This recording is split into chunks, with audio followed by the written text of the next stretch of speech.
Здоровенькі були. Вирішив записати невеличке відео на тему ремонту двигуна Дніпро. Займаюся ремонтом цих двигунів.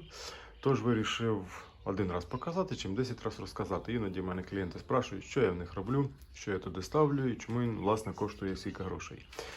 Тож, давайте розкажу тепер про все по порядку. Ті двигуни, які до мене приїжджають, повністю дефектуються. Знаходяться вони майже в однаковому стані. Більш розповсюджена проблема така, як збільшений зазор в місці з'єднання гітари із колінвалом, вироботка в місці під золотник сапуна, вироботка в масляному насосі, збільшений зазор на шестернях ГРМ та проблема із посадочним натягом під підшипники, гітару і тому подібне. Більш-менший вже коефіцієнт проблем це вироботка у колодязях підштовхачі. Ну, головки поршнева то вже таке. Тож давайте тепер розкажу про все по порядку, що робиться із двигуном. Двигун повністю розбирається, дефектується, всі алюмінієві деталі проходять гідропіскоструй, всі металеві деталі проходять анодіровку. Як деталь, яка була пошкоджена, зломана і так далі, якщо потрібно, міняється при узгодженні з власником. Двигун комплектується цілими запчастинами, а після того тільки ремонтується. Всі деталі, які на ньому стоять, нумеруються згідно номеру блоку, щоб далі при зборці не попутати нічого. Так, ну а тепер які маніпуляції проводяться з блоком. Замір посадочного під підшипник колінвала, розпредвала, площини прилягання гітари, циліндрів, стан різьб, вироботка в колодязях під штовхач. Також досверлюється внизу два масляних отвора під забор масла. Це потрібно для того, щоб збільшити кількість мастила на шестернях ГРМ, тому що ущільнюється два виходи на самій гітарі. Якщо колодязь розбитий підштовхач, він розгортається райбером в більший діаметр, устанавлюється хромований штовхач уже із зазором 3-5 соток. Максимально допустимий зазор в цьому вузлі складає 15 соток. Які маніпуляції проводяться з штовхачом? В даному випадку у нас блок знаходиться в задовільному стані, тобто ремонтувати колодязя не потрібно. Штовхачі використовуються звичайні, дніпровські. Штовхач перевіряється на вироботку в місці з'єднання із кулачком розпредвала. Переміряється боковий ізнос самого штовхача в місці роботи вже з блоком. Та провіряється те, як нарізана сфера відносно осі самого штовхача. Досить часта проблема, так сказати, можна 70% штовхачів йде із кривою сферою. Тобто виставив зазор, двигун завів, штовхач крутнувся, зазор збився. Це якби є одна із причин, чому плавають зазори на клапані.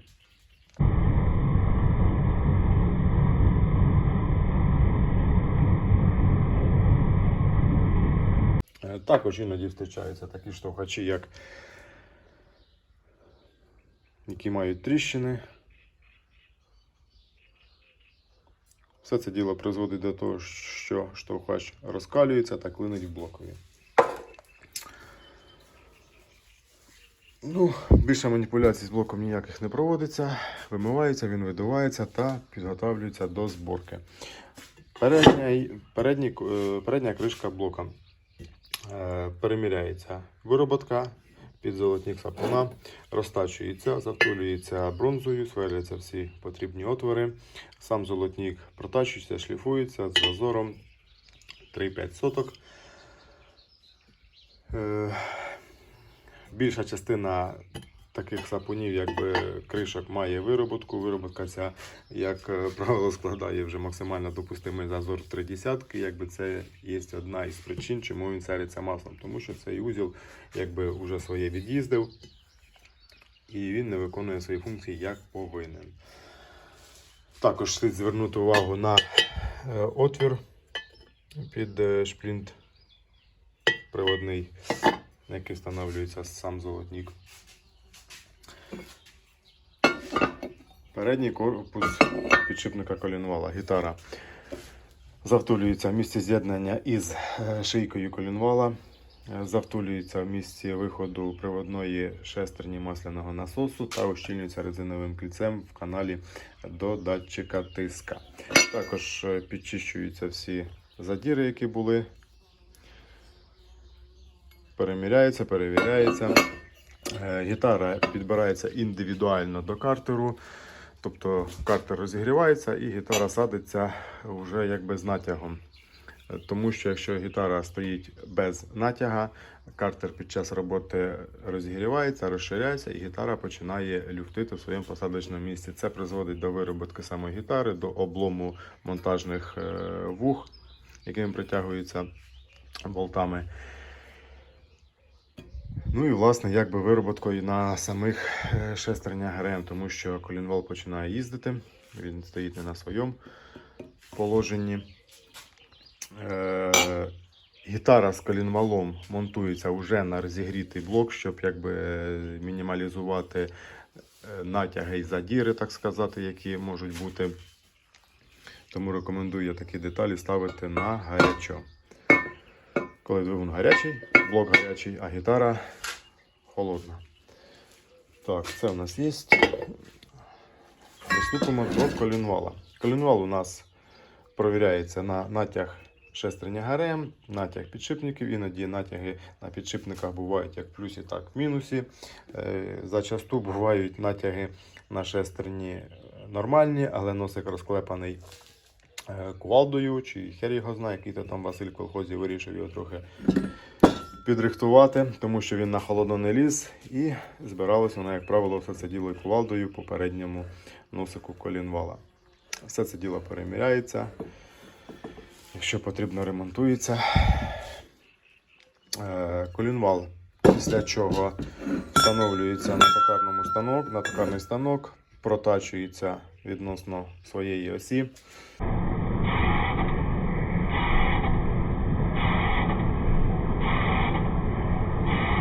Після чого колінвал шліфується шатунні шийки, шліфується шийка з'єднання із гітарою.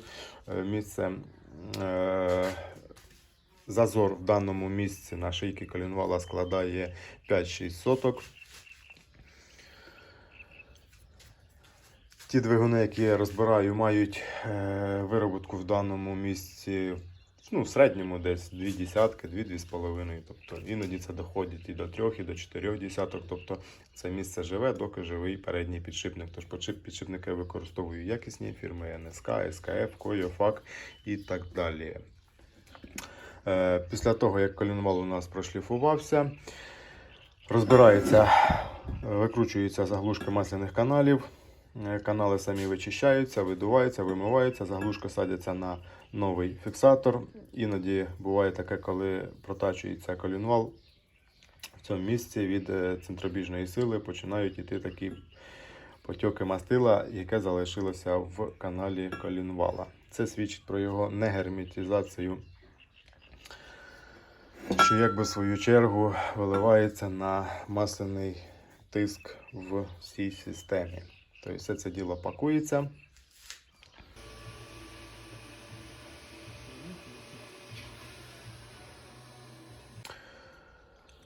Після чого колінвал притирається, конус колінвала притирається до маховика. Маховик протачується відносно осі колінвала.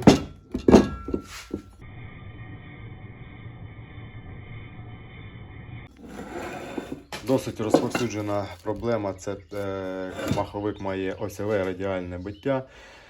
Іноді це биття доходить до декількох міліметрів.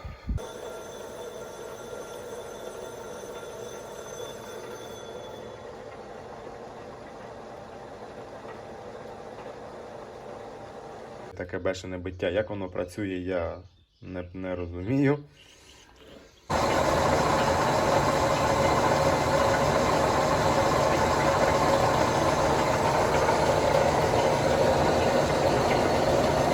Я використовую зі сталі 45-ї сталі, трохи вона підкалена, не сильно.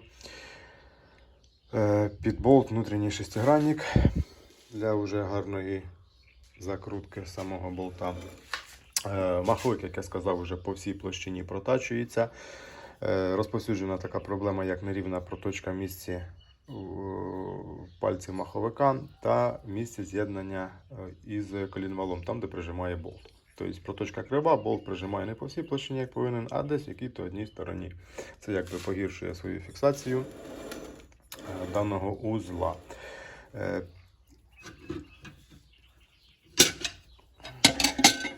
Як потрібно, із власником узгоджується той момент, яке буде стояти щеплення. Чи це буде в нас демпферне, чи це буде звичайне. Якщо стоятиме демпферне щеплення, то я використовую тільки 2 металевих диска. Якщо це буде стояти в придачу ще стартер, мені потрібен буде вінець для балансировки.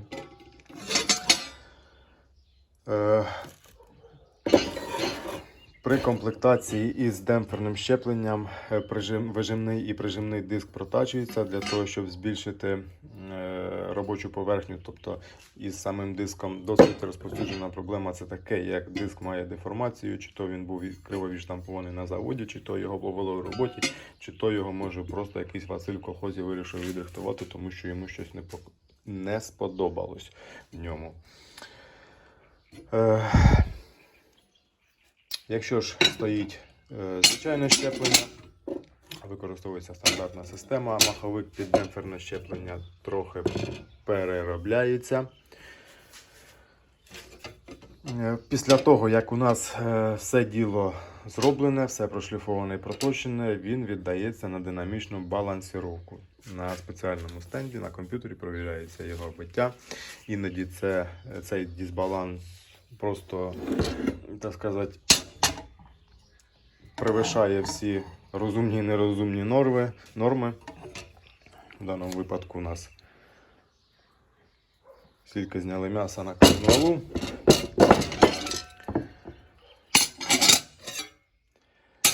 Балансується спочатку колінвал, маховик, а потім диски маховика. Все це діло балансується разом і встановлюється одним комплектом уже на двигун.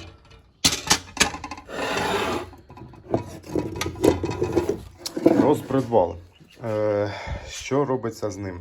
Провіряється натяг під підшипники, під шестерню, полірується шийка під сальник, поліруються кулачки, переміряється кожен кулачок на висоту, яку він має висоту підйому клапана. Іноді буває таке, що один кулачок має вироботку, чи це вироботка визвана роботою двигуна, чи це вироботка визвана його вже якби шліфовкою на самому заводі. Ну, коротше, питаюсь підібрати розпредвал із одинаковим підйомом клапана.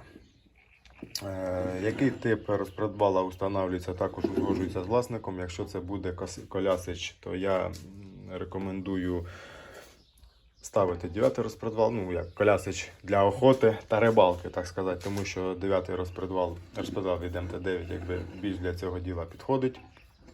Якщо це буде якийсь городський, то я рекомендую ставити все ж таки 11-й розпредвал. Ну а для дальняків, як більшість вважає, що підходить 36-й розпредвал, спорити не буду. Я на дальняки особо так не їздю, поэтому... Та й на 36-й мені розпредвал в принципі не подобається, поэтому розказувати про нього не буду. Тож, цей вибір має зробити кожен власник, що йому потрібно. Добре обдумати комплектацію, що буде стояти, що буде ставитись, а тільки потім уже якби висилати двигуна і узгоджувати, що по ньому буде робитися. Піддон я використовую або звичайний, збільшений, або із масляним фільтром. Рекомендую я ставити який-небудь із цих двох алюмінієвий, тому що він якби є додатковим радіатором для охолодження мастила. Також якби збільшена кількість самого мастила, що якби добре сказується на роботі двигуна. Він якби живе в не такій високій роботі температурній. Коротше, либо треба ставити просто без фільтра, либо треба з фільтром. тому що температура мастила трохи менша, воно чуть краще охолоджується і двигун не так перегрівається. Ну, звісно, в городі воно все діло перегрівається. Шестерні ГРМ. Шестерні ГРМ у нас перевіряються на посадки на валах, чи вони розбиті, чи не розбиті. Також шестерні ГРМ підбираються індивідуально до картера. Тобто я встановлюю шестерні не більше, ніж максимальний зазором 1/10. 8-10 соток. Тобто такий зазор я підбираю. Якщо вдається знайти кращі шестерні, то ставиться зазором 6-7 соток. Ну, це рідкість. Зазвичай це ставиться 8-10 соток. Іноді таке буває, що шестерні поставив. Для підбору у мене є спеціальний колінвал із розпредвалом, на якому просаджені посадочні підпідшипники. Тобто я його забрав, шестерні надів, поміряв, щоб на гарячу все це діло по 5 разів не садити. У мене для цього прослаблені посадочні на підшипники. Ну і траханина наша продовжується. Ну, як продовжується, вона вже завершилась. Коротше, зайняло мене все це діло близько часу. Перелопатив я з 1,5 десятка шестерень. Це шестерні не всі, які в мене є, це тільки половина. Це ті, які я переміряв на цьому двигуні. Добрався я все-таки до нужної міні-пари. Картер у нас 5-ї групи, але шестерні ГРМ також 5-ї групи, хоча по технології повинні стояти 8-ї. Тож, ісходя із того опита, який я маю, можу сказати, що все, що там написано в книжці, то все до жопи. Воно не відповідає дійсності. Тому що шестерні я міряв як і нові, так і беушні, тому номера просто клепали наугад. Не знаю, чим вони руководствувались. Ну, суть не в тому.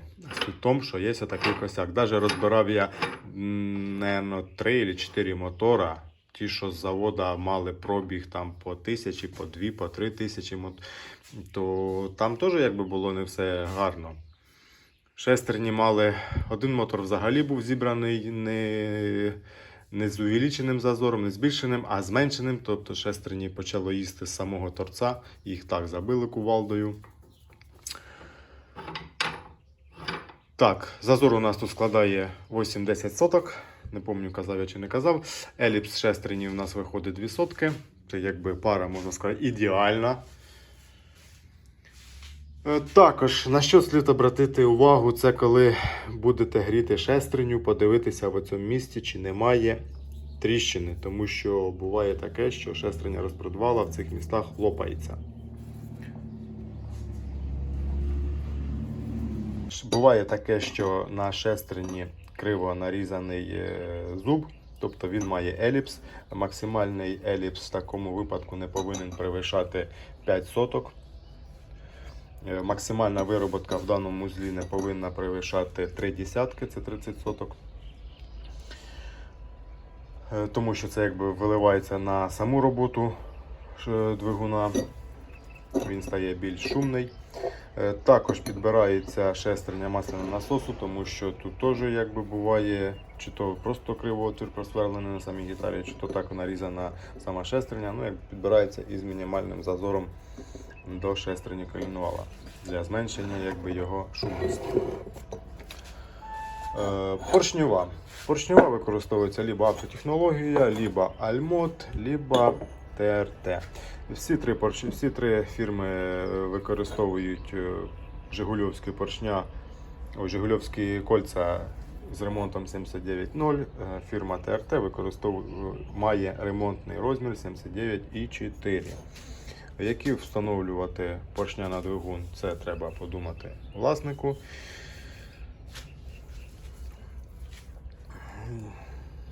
Як на мене, ні один поршень ідеальним якби не є. Де хтось кращий, хтось лучший. Автотехнологія сама по собі дорога, ну я думаю, що вона не коштує цих грошей. Альмот польський, китайський. В принципі, в нього робота якби невелика. Головне його не перегрівати та розтачувати із допустимим зазором. Розтачується циліндр із під поршень з зазором 6-7 соток. Циліндр розтачується, хонінгується, після чого у нас рівняється площадка прилягання до блока. Якщо потрібно, врізається резинове кільце. Після того, як вже циліндр готовий, торцується по висоті 106,8, 106,5 під тип палива 92. При установці на блок, вже коли йде зборка двигуна, виміряється вильот самого поршня відносно площини, ну і підганяється камера згорання. Тому що якби розповсюджена проблема, коли площина фрезерована не відносно центра, тобто одна знаходиться далі, друга знаходиться ближче. І, соответственно, якщо ви ставите поршень-циліндр, то у вас знаходиться один поршень більш углублений в циліндр, а другий менш углублений. За це якби виливається в об'єм самої камери згорання. Все це діло провіряється, переміряється і підганяється. Так, це у нас є. Всі деталі, які мають, які рухаються, так сказати, поршня, поршневі пальці, шатуни, штовхачі, коромисла, все це діло балансується друг відносно друга, щоб зменшити якби дисбаланс цієї системи. Так, шановні, ліпив я вам тут про шестерні ГРМ. Із 1,5 десятка згорем пополам вдалося підібрати до картера відповідну групу. Тож, давайте тепер поговоримо про таку річ, як дисбаланс. Ви багато читали, чули, слухали, що люди балансують шатуни, поршня, пальці. Якби все то понятно, все то, звісно, добре, але є такі речі, як штовхачі та коромисла. Це ці деталі, які я буду ставити на двигун. Тобто, щоб ви розуміли, про що йде мова. Так, швидко переважимо.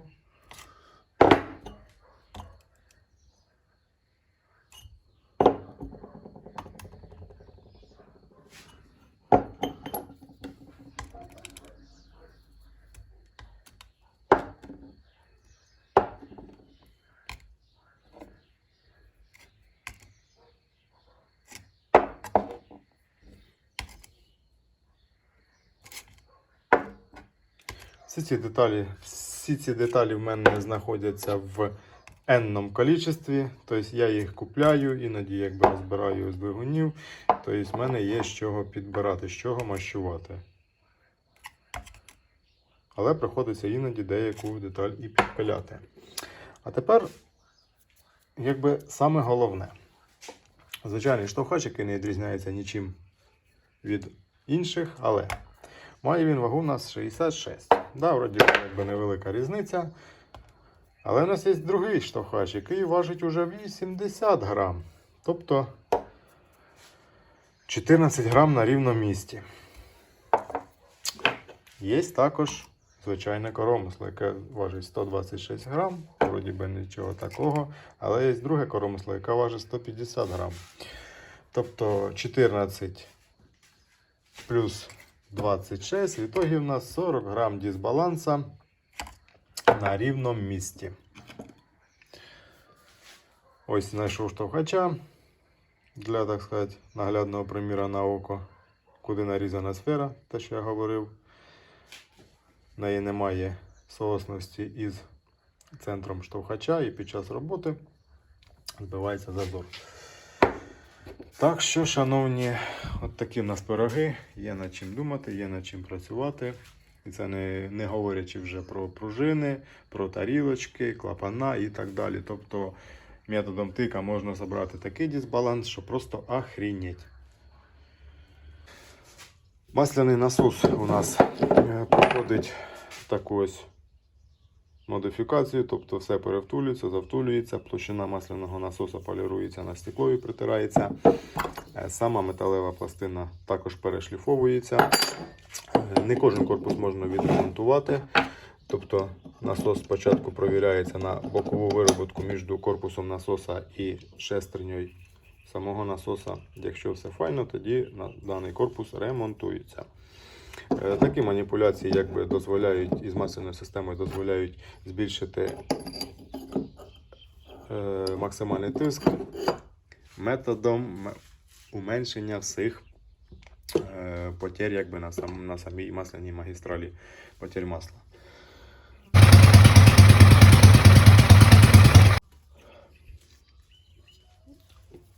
Поршневі пальці я використовую хромовані.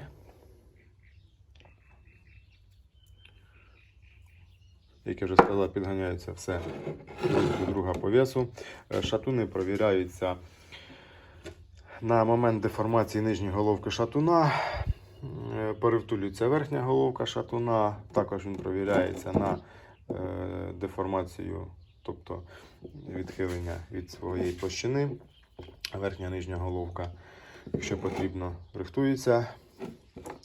Нижня головка, якщо потрібно, розтачується, вже зішліфовуються площини і по новій розтачується нижня головка шатуна відносно вже длини. Робиться по заводському. Так, якщо потрібно, шатун також полегшується. Це вже індивідуально все з власником. Коромисла у нас розтачується, випресовується стара бронзова втулка, шліфується пальчик в розмір, завтулюється коромисло та підганяється вже із зазором. Також коромисло підганяється по п'ятну контакта із клапаном, тобто буває досить така розповсюджена проблема. Це такий тип, як неправильно натискає коромисло на клапан. Тобто воно жме якоюсь однією стороною, під час роботи коромисло питається відхилити клапан від своєї осі, що призводить до вироботки на стержні клапана та направляючі клапана. Все це виливається в ресурс всієї голови, тож дане діло якби продивляється, передивляється. Головки розбираються, випресовуються сідла, направляючи, все це діло вичищається, вимивається. Якщо потрібно, вирізається друга свічка. Рівняється площина прилягання до циліндра, досить розповсюджена проблема, таке як деформація даного місця. Чи це визвана механічно, чи це визвана роботою самого двигуна. Ну, коротше, дане місце також треба звернути увагу, тому що тут повинен бути добре притиснення прокладки до циліндра. Також головка рівняється місце прилягання шайби, якої прижимної головки до блока, тобто там, де виходить шпилька, фрезерується дане місце, там нарізається невеличка фасочка, куди підкладається резинове кілечко для ущільнення даного вузла, щоб не сапливило масло. Направляючи я використовую фірми Фреція від автомобіля Альфа Ромео, це бронза. Вона використовується фірми АЕ діаметром 38-40 мм. Клапанна пружина використовується від автомобіля ВАЗ-2112 або ВАЗ-2108. Тарілочка пружини або звичайна автомобільна, або для полегшення даного вузла це йде дюралєва. Так, все це діло я розказав.